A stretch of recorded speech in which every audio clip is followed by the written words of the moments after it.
Noch gar nicht so lange ist es her, da haben wir das erste Mal Kompis gesehen. Fein sperrig waren die und schwer. Und viel ist darauf noch nicht gerade geschehen. Bis plötzlich in den 90er Jahren die meisten ein Modem hatten.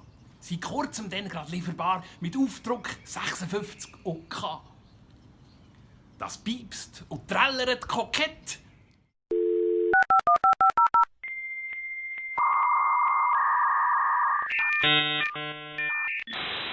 Und wählt sich ein ins Internet. Ja, was man jetzt hat entdeckt, die ganze Welt bei sich daheim, hast Sachen gefunden, ganz verreckt. Und Zeug, was du gemeint hast, sei geheim. Zum ersten Mal hast du Mails verschickt und stundenlang nach Seiten gesucht, hast chattet, Spiele gespielt wie pickt und gängli ab der Technik geflucht. Was alles man da erfahren hat in der ersten Zeit im Internet. Knapp 30 Jahre später ist das Netz präsent bei allem, was wir tun.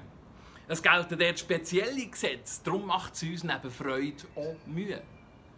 Weil heute ist es voll von Spott und Hohn, von Mobbing, Hass, von Junk und Gewalt, von Seich und Fehlinformation. Von allem dem, was uns nicht gefällt. Ein richtiges Gruselkabinett ist es geworden, unser Internet. Am allerliebsten frisst es dir Zeit. Für das ist es äußerst aufmerksam und zeigt dir Menschen schlank und fit auf Facebook und auf Instagram. Und hier ein Filmchen, da ein Meme und Blogs und News und Podcasts auch. Ja, sogar die Musik kommt per Stream. Die Serie auf Netflix sowieso. Ein weiteres Mal gehst du spät ins Bett. Schon wieder wegen dem Internet.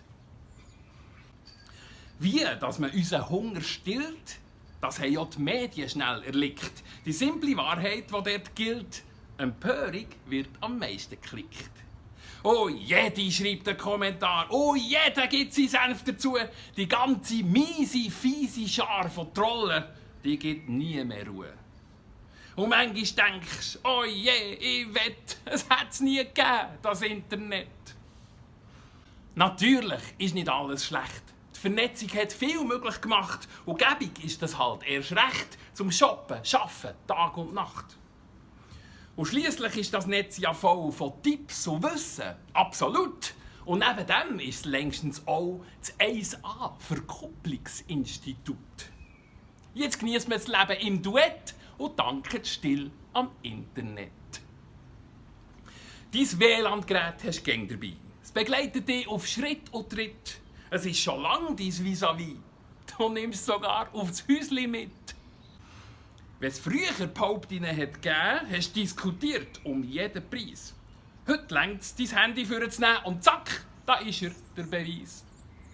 Statt dass man länger zusammenredet, wird die Sachlage geprüft im Internet. Und neu verstehst du auch jede Sprache. Ganz ohne vorher gebüffelt zu haben. Du redest und hast dein Handy nach und schon ist die Übersetzung da. Как у тебя дела? An Orten, wo du noch nie warst, sagt das GPS, wo du durch musst. Dein Smartphone übernimmt die Regie und hilft bei allem, was du tust. Bist wieder daheim in fremden Städten, dank permanentem Internet.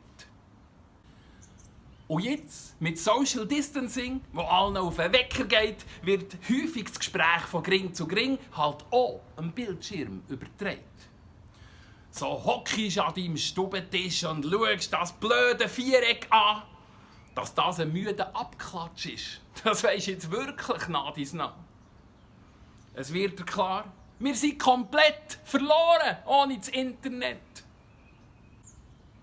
Wo führt das hin? Was kommt eigentlich noch? Wie sieht es in nochmal 30 Jahren aus? Haben wir denn etwa alle schon Schaden und sind ganz konfus? Wir wissen es nicht und sehen es vorzu. Zum Glück haben wir ja gegen noch die Wahl, auch einmal zu sagen, genug ist genug. Es braucht nicht alles digital. Wenn ich es so sehe, das Internet, dann wünschte ich mir den Knopf Reset.